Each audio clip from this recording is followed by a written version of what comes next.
Professeur Mathieu Millon, vous venez de publier une méta-analyse des études réalisées sur l'hydroxychloroquine dans le monde. Pouvez-vous nous dire ce qu'est une méta-analyse et en quoi a consisté votre travail?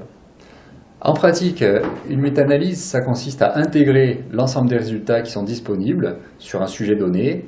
Et ici, ça a été le fait d'intégrer toutes les études comparatives, c'est-à-dire qui ont comparé un groupe traité avec de l'hydroxychloroquine à un autre groupe sans hydroxychloroquine dans l'infection par le Covid-19.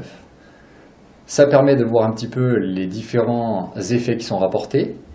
On a premièrement constaté que les effets étaient extrêmement différents et voire opposés, avec des études qui montraient un effet délétère, pas d'effet, et des études avec un effet bénéfique. On s'est rapidement rendu compte qu'au final, il y avait deux types d'études, des études qui étaient basées sur le big data, c'est-à-dire de l'analyse de dossiers médicaux électroniques avec des dizaines de milliers de dossiers analysés, mais sans fiabilité, sans pouvoir vérifier vraiment les données.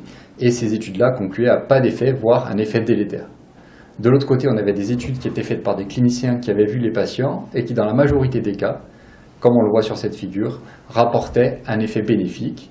Et en méta-analyse, on peut synthétiser cet effet avec un raccourcissement de la durée de la toux, de la fièvre, la guérison clinique qui était améliorée, moins de décès et aussi une durée d'excrétion virale qui était raccourcie dans les études cliniques. Quels sont les enseignements que vous tirez de manière synthétique de ce travail? Mais je crois qu'en fait, la rétractation du Lancet qui est survenue après la publication de la méta-analyse a été pour nous comme une confirmation de notre travail, comme quoi ça voulait confirmer que les big data ne sont pas des données qui sont vérifiables et qui sont fiables.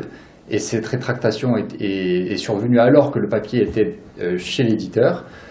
Ce que ça nous apprend, c'est que les données qui sont produites par des cliniciens qui voient les patients sont beaucoup plus fiables et c'est des gens qui vont traiter les patients le plus tôt possible et à un stade où le traitement est efficace sur la maladie. Vous n'avez pas intégré les résultats de l'étude Recovery. Pourquoi?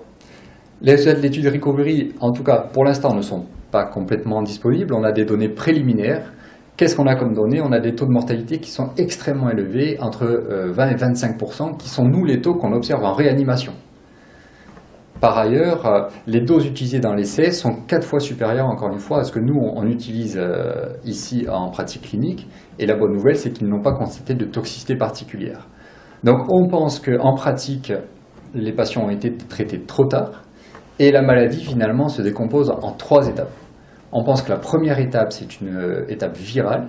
Et c'est à ce stade que les antiviraux sont les plus efficaces. Donc, nous, on propose une synergie, c'est-à-dire un traitement qui associe 2 molécules à la fois, l'hydroxychloroquine et l'azithromycine. Et d'autres équipes ont utilisé d'autres molécules comme le remdesivir, qui pourraient être efficaces. Et une deuxième étape, qui est plutôt un orage immunitaire avec des cytokines. À ce stade, ce sera plutôt des immunomodulateurs qui pourraient être efficaces.